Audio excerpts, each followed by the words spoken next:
Hello दोस्तों, स्वागत है आपका हमारे चैनल कहानी की दुनिया में। मोर मोरनी की ये बात गौर से सुन ली तो घर परिवार में कभी कलह नहीं होगी। आज की कहानी जो मैं आपको सुनाने जा रही हूँ, यह कहानी बहुत ही ज्ञानवर्धक कहानी है। जो लोग इस कहानी को पूरे मन से और दिल से सुनते हैं, उसके घर में कभी कोई कलेश उत्पन्न नहीं होगा। उसके घर में हमेशा सुख और शांति बनी रहेगी। उसके घर में माता लक्ष्मी का आगमन रहेगा। यह तो आपने सुना ही होगा, जिसके घर में रोज झगड़े होते हैं तो रोज कलेश रहता है, उस घर में कभी भी बरकत नहीं होती। उस घर में कभी माता लक्ष्मी का आगमन नहीं होता। और जिसके घर में सुख शांति होती है, उसके घर में सुख समृद्धि की आगमन होती है और माता लक्ष्मी का निवास उसके घर सदा बना रहता है। इस कहानी को सुनने के बाद आपको यह पता चल जाएगा कि हमें लड़ाई झगड़े क्यों नहीं करना चाहिए और जिसके घर में लड़ाई झगड़े होते हैं उसको कैसे रोक सकता है। क्योंकि घर में सुख शांति का होना बहुत ज़रूरी है, क्योंकि जहाँ सुख शांति होता है वहीं माता लक्ष्मी निवास करती हैं।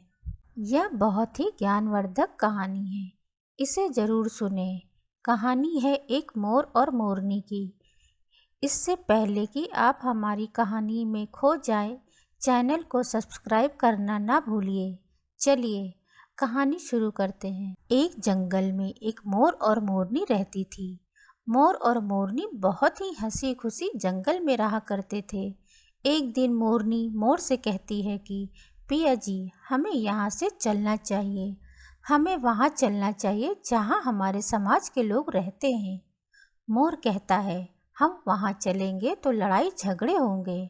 हम दोनों इस जंगल में कितने सुकून से रहते हैं, हमें वहाँ जाने की क्या ज़रूरत है। लेकिन मोरनी जिद करने लगती है तो मोर भी मान जाता है और वे दोनों उड़कर एक नगर में आ जाते हैं। कुशीनगर का राजा पशु पक्षियों की भाषा को आसानी से समझता था। उस राजा ने करा शास्त्र की पढ़ाई की थी। करा शास्त्र का मतलब यह होता है कि पशु पक्षियों की भाषा को समझ पाना। वह राजा सभी प्रकार के पशु पक्षियों का आवाज़ को समझ पाता था और जीव जंतु की आवाज़ को आसानी से समझता था कि वह क्या कह रहा है। दोनों मोर मोरनी कुशीनगर में आ जाते हैं। एक दिन की बात है, राजा अपनी रानी से कहता है कि रानी, मुझे बहुत तगड़ी भूख लगी है कि आप मुझे भोजन खिला दीजिए। राजा की रानी 36 प्रकार का भोजन बना करके एक हाथ में पानी का लोटा और दूसरे हाथ में खाने की थाली लेकर राजा के पास पहुंचती है। रानी जैसे ही भोजन की थाली राजा के समक्ष रखती है तो चावल का एक टुकड़ा नीचे गिर जाता है। वहीं पर कुछ चींटियां घूम रही थीं। एक चींटी चावल के टुकड़े को लेकर वहां से जाने लगती है।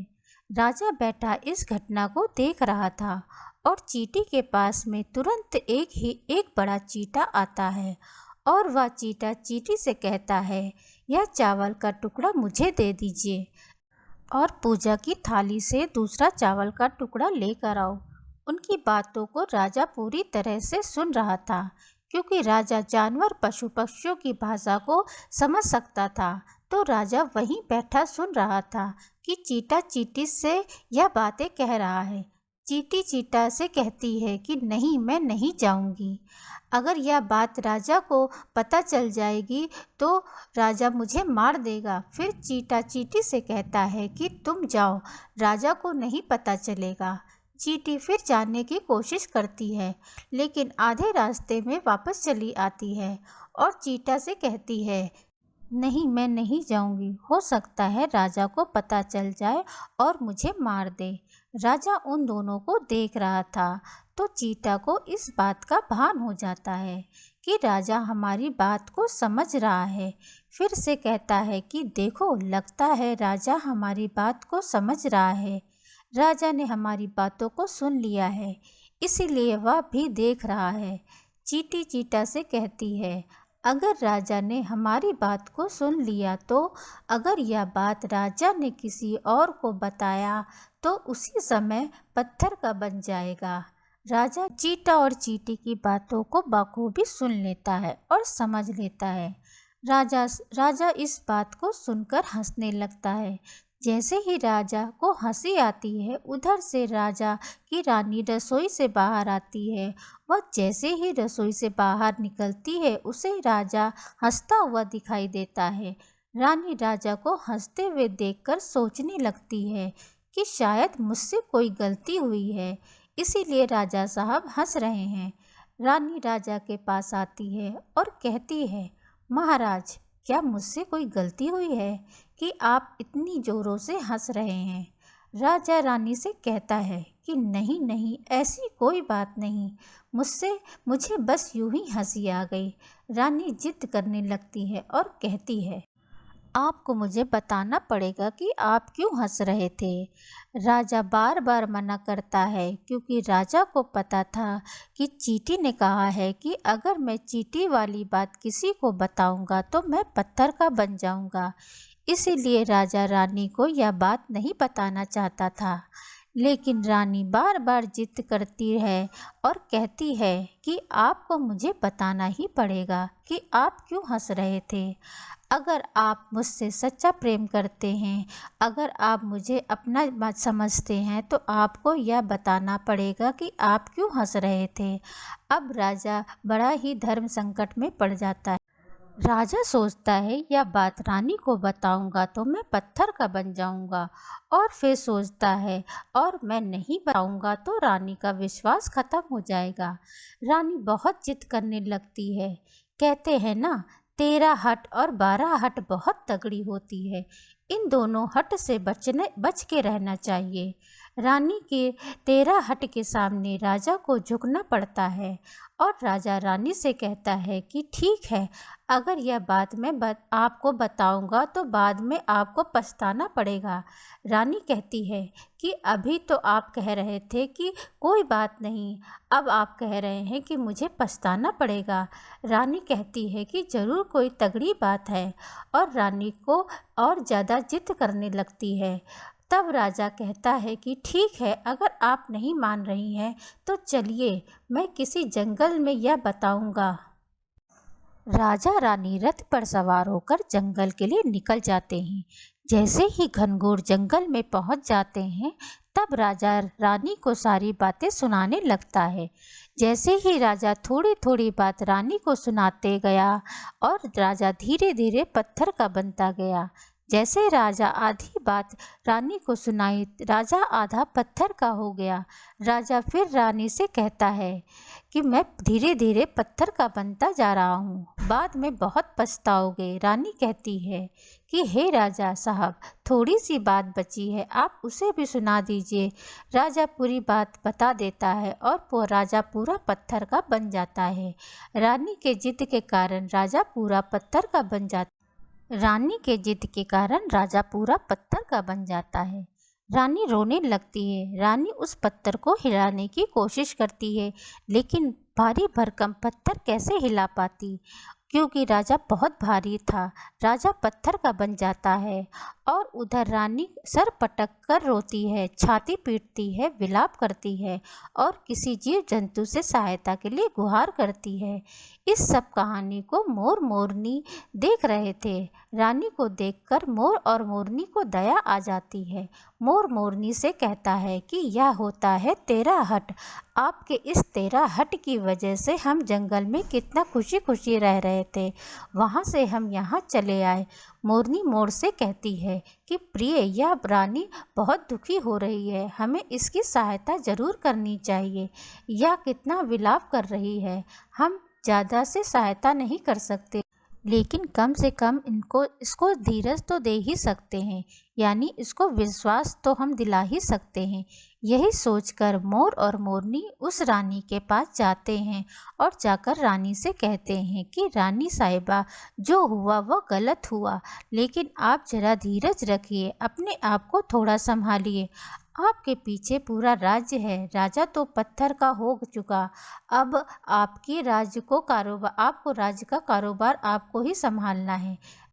रानी मोर और मोरनी की बातें सुनने के बाद कहती है कि भाई मोर और मोरनी, मैं अपने आप को कैसे संभालूं, क्योंकि अब तो मेरा सारा संसार उजड़ गया, क्योंकि मेरा पति परमेश्वर पत्थर का बन चुका है। अब मैं क्या करूं? रानी की यह बात सुनते ही उधर मोरनी के मुख से निकल जाता है कि राजा पत्थर के कैसे हो गए। रानी वही बात बताने लगती है जो राजा ने चींटी वाली बात रानी को बताई थी।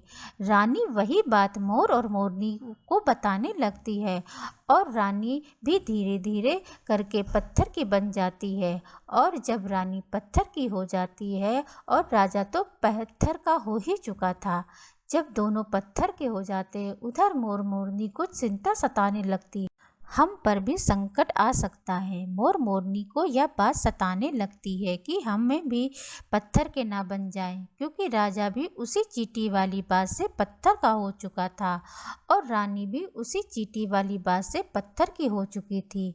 और मोर मोरनी से कहता है कि हम पर भी खतरा मंडरा रहा है, क्योंकि इस तरह की कोई बात नहीं है और जो तुम्हारे मुंह में रह सके।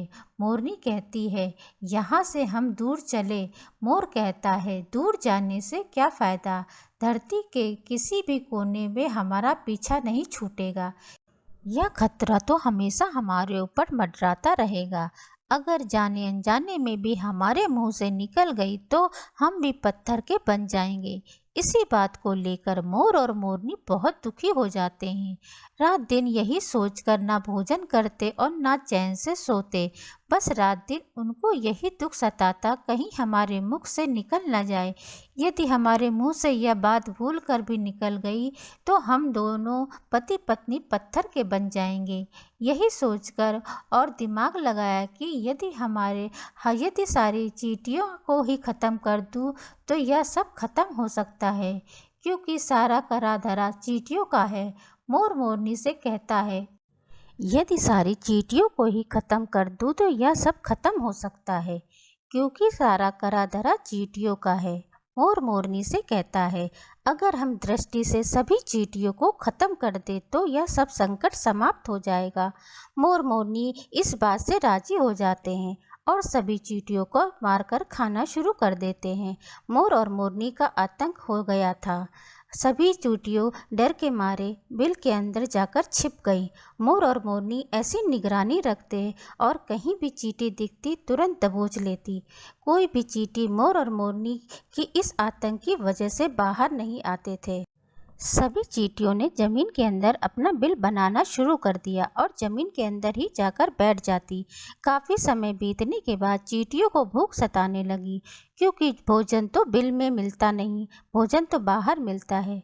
जैसे ही भोजन लेने के लिए चींटियां बाहर आती और उसे मोर दबोच लेता और उसे जान से मार देता। एक चींटी और एक चीता भोजन के लिए तड़पते हुए श्री हरि विष्णु का जोरदार भजन करने लगे।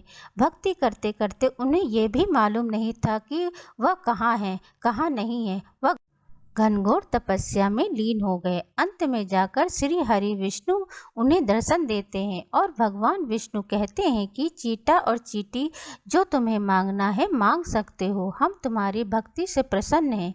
क्योंकि चीता और चींटी ने निरंतर भक्ति की थी, नहीं कोई जल ग्रहण किया ना ही कोई, और इसीलिए भगवान विष्णु बहुत जल्द प्रसन्न हो गए। वहाँ चीता और चींटी न जाने कितने दिनों से भूखे और प्यासे थे।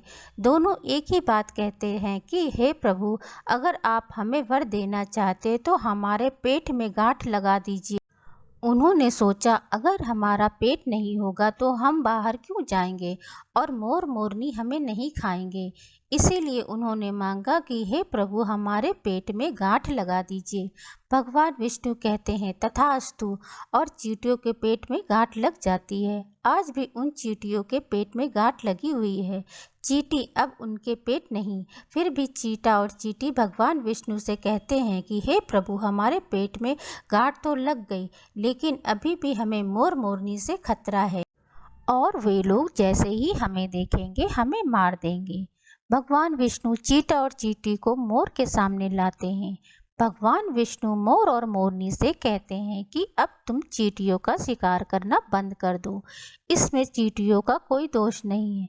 जो दोषी था वो राजा था, क्योंकि राजा ने कला शास्त्र की पढ़ाई की थी, इसीलिए वह सभी जीव जंतु की भाषा को समझने में सक्षम था। उसके साथ साथ वह वही भाषा को समझता था, उनका स्वरूप बदलने में भी वह सक्षम था। उन पशु पक्षियों का स्वरूप धारण किया करता था, और जब वह राजा का रूप धारण करता था तब पशु पक्षियों के साथ संभोग भी किया करता, और वे लोग जैसे ही हमें देखेंगे हमें मार देंगे। भगवान विष्णु चीता और चींटी को मोर के सामने लाते हैं। भगवान विष्णु मोर और मोरनी से कहते हैं कि अब तुम चींटियों का शिकार करना बंद कर दो। इसमें चींटियों का कोई दोष नहीं है। जो दोषी था वो राजा था, क्योंकि राजा ने कला शास्त्र की पढ़ाई की थी, इसीलिए वह सभी जीव जंतु की भाषा को समझने में सक्षम था। उसके साथ साथ वह वही भाषा को समझता था, उनका स्वरूप बदलने में भी वह सक्षम था। उन पशु पक्षियों का स्वरूप धारण किया करता था, और जब वह राजा का रूप धारण करता था तब पशु पक्षियों के साथ संभोग भी किया करता था। और जब वह पशु पक्षी गर्भ धारण करते थे तो उन्हें छोड़कर इंसान बन जाता था, और फिर ऐसे पशु पक्षी पर वह जोर जोर से हंसता था। इसी मूर्खता के कारण आज यह राजा पत्थर का बना पड़ा है। मोर और मोरनी कहते हैं कि उनकी रानी का क्या दोष। श्री हरि विष्णु कहते हैं कि उनकी पत्नी उनके पाप में भागी है, क्योंकि उनकी पत्नी अगर उनको रोकती तो इतना बड़ा पाप नहीं करता। इसीलिए उनकी पत्नी रानी एक पाप की भागीदारी है, इसीलिए आज वह भी पत्थर की बन चुकी है। श्री हरि के कहने के बाद मोर उनसे कहता है कि हे प्रभु, अगर इस बात को हम किसी और से कहें जो रानी ने मुझे सुनाई तो क्या हम भी पत्थर के बन जाएंगे। श्री विष्णु हरि कहते हैं कि तुम्हारा यह श्राप समाप्त हो चुका है, तुम्हें किसी और से कहने के में कोई मोर जोरदार नाचने लगा। उसकी खुशी का ठिकाना नहीं था। खुशी के मारे अपने पैरों के नीचे देखते हुए देखकर रोने लगता है। मोर सोचने लगता है कि पहले से तो आज मेरा पूरा बदन सुंदर है, लेकिन मेरे पैरों का फटने का कारण क्या था। मोर ने के पैरों का फटने का कारण चींटी खाना था, क्योंकि उसने बहुत सारी चींटी मारकर खाई थी और मोरनी ने भी खाई थी, इसीलिए उसका पैर फट गया। आज भी कोई इंसान अगर चींटी खाता है तो उसके शरीर में छोटे छोटे दाने बन जाते हैं। यदि आप ज़्यादा मात्रा में चींटी खाओगे तो आपका भी बदन फटने लगेगा। इसी तरह मोर के भी पैर फट गए, वे बदसूरत हो गए थे। इसीलिए मोर अपने पैरों को देखकर जोर जोर से रोने लगा। मोरनी कहती, धीरज रखिए, जो होना था हो गया, रोने से क्या होगा। मोर नाचता रहा और जोर जोर से रोता है। इसीलिए मोरनी उनके आँख के आंसू को नीचे गिरने से रोकती, लेकिन रोक नहीं पाती। लेकिन उनमें से एक एक आंसू उठाती और अपने मुख रखने की कोशिश करती, लेकिन कितना भी कर ले सीधे मोरनी के पेट में चले जाते। इस तरीके से बार बार मोरनी मोर के आंसुओं को रोकती और मोर नाचता और खूब जोर जोर से रोता। मोर के आंसू को देखकर और मोरनी के प्यार को देखकर भगवान श्री हरि फिर दर्शन देते हैं और मोर मोरनी को आशीर्वाद देते हैं और कहते हैं कि तुम्हारा प्रेम ऐसे ही सदा बना रहे। इस आशीर्वाद की वजह से मोर और मोरनी कभी संभोग नहीं करते, क्योंकि मोर नाचता है, उसकी आंख से आंसू गिरते हैं और उन आंसू को मोरनी छिपाती है। उसी आंसू के कारण मोरनी गर्भवती हो जाती है। भगवान श्री हरि मोर मोरनी को आशीर्वाद देते हैं और कहते हैं, तुम धन्य हो, एक समय ऐसा भी आएगा कि तुम्हारे पंखों का मुकुट बनाकर धारण करेंगे। इसीलिए कहते हैं कि जब श्री कृष्ण के रूप में श्री हरि धरती पर आते हैं तो मोर मुकुट के साथ आते हैं। अगर आपको हमारा चैनल पसंद आ रहा है तो लाइक, कमेंट, शेयर और सब्सक्राइब ज़रूर करें। धन्यवाद।